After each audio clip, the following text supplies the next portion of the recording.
तो दोस्तों इस वीडियो के अंदर हम इटकॉन ई सॉल्यूशंस के आईपीओ के बारे में बात करेंगे और जानेंगे कि इस आईपीओ के अंदर आपको कितना लिस्टिंग गेन मिल सकता है और आपको इस आईपीओ के अंदर अप्लाई करना चाहिए या नहीं।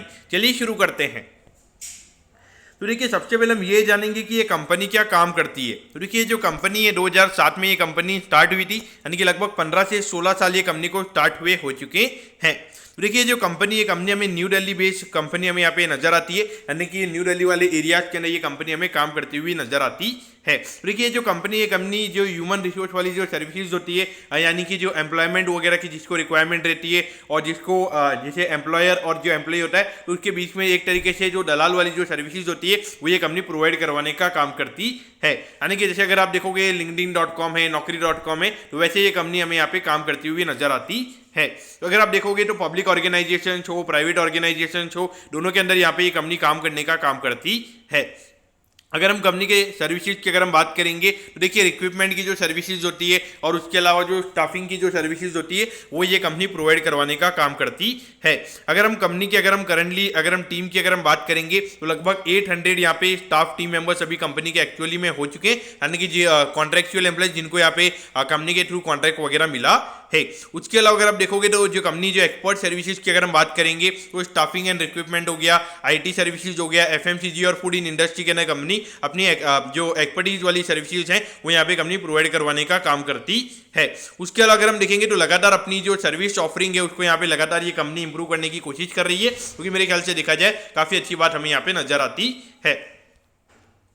अब अगर हम कंपनी के कुछ अगर हम सर्विसेज की अगर हम बात करेंगे तो देखिए आईटी स्टाफिंग हो गया, जनरल स्टाफिंग, रीबैजिंग हो गया, जो रिक्रूटमेंट का जो प्रोसेस वगैरह रहता है, उसके अलावा जो पार्ट थ्रू सर्विसेज रहती है, पेरोल सर्विसेज हो गया, जो मैनेज्ड आईटी सर्विसेज होते हैं, तो ये सारी सर्विसेज ये कंपनी प्रोवाइड करवाने का काम करती है। बाकी अगर हम फाइनेंशियल्स की अगर हम बात करेंगे तो उसके लिए हमने एक अलग स्लाइड बना रखी है, तो उसके अंदर हम वहाँ पे फाइनेंशियल से रिलेटेड हम वहाँ पे बात करेंगे। तो इन शॉर्ट अगर हम बिजनेस मॉडल की अगर हम बात करेंगे तो यहाँ पे जो एम्प्लॉयर और एम्प्लॉय के बीच में जो दलाली होती है वो ये कंपनी करने का काम करती है। तो मुझे इस बिजनेस के अंदर एक ही यहाँ पे प्रॉब्लम नजर आती है, क्योंकि अगर आप देखोगे naukri.com हो गया, उसके अलावा लिंक्डइन, ये तो टॉप प्लेयर्स हमें यहाँ पे नजर आते ही हैं। और उसके अलावा अगर आप देखोगे आजकल इतने ज्यादा मोबाइल पे ही ऐप वगैरह भी आने लग गए हैं, इतनी ज्यादा टेक कंपनीज हमें यहाँ पे आती हुई नजर आ रही है। अगर आप देखोगे शार्क टैंक में भी 4-5 यहाँ पे कंपनीज आई थी, और अगर हम अभी एसएमई कंपनीज में भी अगर हम बात करेंगे तो इससे पहले आई थिंक पिछले एक साल में 3-4 जो कंपनीज हैं वो इसी इंडस्ट्री से हमें आती हुई नजर आई थी। तो कहीं ना कहीं अगर आप देखोगे तो कॉम्पिटिशन हमें यहाँ पे ये इंडस्ट्री के अंदर काफी ज्यादा नजर आता है। और अगर आप देखोगे एक बड़ी कंपनी के अंदर अगर हम देखेंगे तो टीम लीज सर्विस करके एक और कंपनी है जो कि पर्टिकुलरली इसी इंडस्ट्री में हमें काम करती हुई नजर आती है। तो कहीं ना कहीं अगर आप देखोगे कंपटीशन काफी ज्यादा है और ये लगातार जो कंपटीशन यहाँ पे बढ़ रहा है, तो इनके जो मार्जिन की हम बात करेंगे तो कहीं ना कहीं आने वाले टाइम पे इनका जो अच्छा मार्जिन रहता है वो कहीं ना कहीं हमें कम होता हुआ नजर आएगा। अब अगर हम ऑब्जेक्टिव की अगर हम बात करेंगे तो देखिए वर्किंग कैपिटल की जो रिक्वायरमेंट है, यानी कि जो डेली टू डेली कैश के रिक्वायरमेंट है, उसके लिए यहाँ पे कंपनी का आईपीओ आ रहा है। और जो इश्यू के एक्सपेंसेस है, यानी कि जो आईपीओ से रिलेटेड जो कंपनी का एक्सपेंसेस लगने वाले हैं वो भी कंपनी जो आईपीओ से पैसा मिलने वाला है उसी से यूटिलाइज करने वाली है। अब अगर हम कंपनी के फाइनेंशियल से पहले अगर हम कंपनी के प्रमोटर्स की अगर हम बात करेंगे, गौरव मित्तल जी और स्वाति जैन जी दोनों हमें यहाँ पे कंपनी के प्रमोटर्स नजर आते हैं। तो देखिए अगर हम यहाँ पे कंपनी के फाइनेंशियल्स की अगर हम बात करेंगे तो यहाँ पे लगभग 8 करोड़ के लगभग कंपनी का रेवेन्यू का नंबर था। फिर उसके बाद में कोविड आ गया था, तो कोविड के टाइम पे कोई ज्यादा ग्रोथ के नंबर्स हमें देखने को नहीं मिले थे। लेकिन पिछले साल अगर हम देखेंगे लगभग 18 करोड़ का रेवेन्यू कंपनी ने किया है, और अभी 6 महीने में कंपनी ने 16 करोड़ का रेवेन्यू कर लिया है, यानी कि जो इंडिकेशन दे रहा है कि लगभग 25-30 करोड़ के लगभग के रेवेन्यू के नंबर्स यहाँ पे कंपनी के ये पूरे फाइनेंशियल ईयर में होते हुए नजर आएंगे। तो देखिए एक तरीके से हमें यहाँ पे कोई ज्यादा एसेट की कंपनी को रिक्वायरमेंट नहीं है, तो मेरे ख्याल से यहाँ पे एसेट के बेसिस पे कंपनी को वैल्यू करना मेरे ख्याल से यहाँ पे काफी ज्यादा गलत हो जाएगा। अगर मैं प्रॉफिटेबिलिटी की बात करूंगा तो यहाँ पे हार्डली 10 लाख 7 लाख के लगभग ये नंबर था। पिछले साल अगर आप देखोगे लगभग 1.19 करोड़ के लगभग हमें ये नंबर नजर आता है, और अभी 6 महीने में कंपनी ने 1 करोड़ 6 लाख रुपए कंपनी ने कमा लिए है, क्योंकि इंडिकेशन दे रहा है कि लगभग 2-2.5 करोड़ के लगभग का नेट प्रॉफिट का नंबर ये कंपनी का ये पूरे फाइनेंशियल ईयर में हमें होता हुआ नजर आ सकता है। अब अगर हम आईपीओ के डिटेल्स के बारे में अगर हम बात करेंगे तो देखिए 28 फरवरी को ये आईपीओ में ओपन होता हुआ नजर आएगा और 2 मार्च को ये आईपीओ में क्लोज होता हुआ नजर आएगा। यहाँ पे 51 रुपीज पर शेयर पे यहाँ पे कंपनी शेयर दे रही है। 2000 शेयर्स का हमें यहाँ पे लॉट नजर आता है, यानी कि एक लॉट को अप्लाई करने के लिए यहाँ पे 1,02,000 रुपए लगने वाले हैं।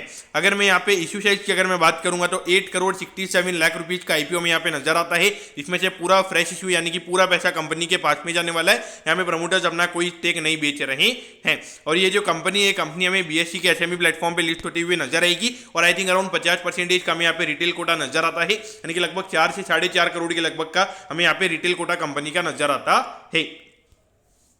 अब अगर हम यहाँ पे टाइम टेबल के बारे में अगर हम बात करेंगे तो देखिए 8 तारीख को आपको पता चल जाएगा कि आपको अलॉटमेंट मिला है या नहीं। अगर अलॉटमेंट नहीं मिलता है तो 9 मार्च को आपको रिफंड मिल जाएगा और 10 तारीख को आपके डीमैट अकाउंट में शेयर्स आ जाएंगे अगर आपको अलॉटमेंट मिलता है और 13 मार्च को ये कंपनी हमें लिस्ट होती हुई नजर आएगी। तो कहीं ना कहीं अगर आप देखोगे 10 से 11 दिन बाद जो आईपीओ का क्लोजिंग डेट है उसके बाद में ये कंपनी हमें लिस्ट होती हुई नजर आएगी।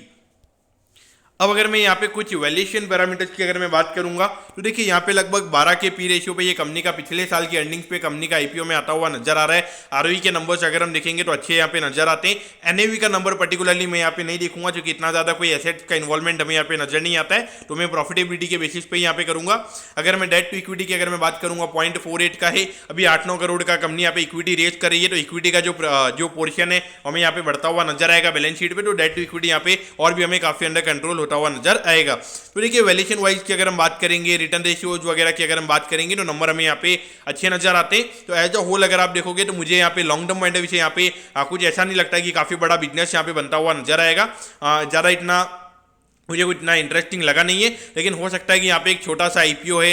हार्डली अगर आप देखोगे 8-9 करोड़ का आईपीओ, अगर मार्केट में अच्छी खासी लिक्विडिटी वगैरह आती है तो वहाँ पे लगभग 20 से 25% का लिस्टिंग गेन यहाँ पे मिल सकता है। लेकिन मैं यहाँ पे ग्रे मार्केट प्रीमियम को बिल्कुल भी यहाँ पे नहीं देखने वाला हूँ। थोड़ा क्या सब्सक्रिप्शन वगैरह हो रहा है उसके हिसाब से मैं यहाँ पे डिसीजन लेने वाला हूँ। लेकिन देखिए अभी बिल्कुल भी आपको सब्सक्रिप्शन देख के बिल्कुल भी डिसीजन नहीं लेना चाहिए, क्योंकि अगर आप देखोगे अभी जो शेरा एनर्जी की जो लिस्टिंग हुई थी हार्डली 10 या 11% के प्रीमियम पे हमें लिस्टिंग होती हुई नजर आई थी। तो कहीं ना कहीं अगर आप देखोगे कि ग्रे मार्केट प्रीमियम यानी कि जो लिस्टिंग पे जो एसएमईज के अंदर जो प्रीमियम दिया जाता था, यानी कि जो 100% प्रीमियम पे जो लिस्टिंग होती थी, यानी कि वहां पे कोई बाया था 100% प्रीमियम पे, तो वो कहीं ना कहीं हमें यहाँ पे कम होता हुआ नजर आया है। तो ये जो हायर इंटरेस्ट रेट वाला सिनेरियो है तो वहाँ पे जो रिस्क एपेटाइट है लोगों का वो कहीं ना कहीं हमें कम होता हुआ नजर आ रहा है। और अगर अभी आप देखोगे तो बहुत ज्यादा स्मॉल कैप कंपनीज हैं अपने हाई से 50-60% नीचे ट्रेड होती हुई हमें नजर आ रही है। तो कहीं ना कहीं यहाँ पे थोड़ा सा अभी डर का माहौल है। उस पॉइंट ऑफ व्यू से आपने यहाँ पे थोड़ा कॉशियस अप्रोच ही लेना चाहिए। अगर आपका रिस्क एपेटाइट हाई है तो ये आपने अभी एसएमई आईपीओ के अंदर पार्टिसिपेट करना चाहिए। बाकी मेरे ख्याल से अगर आपका रिस्क एपेटाइट काफी ज्यादा लो है,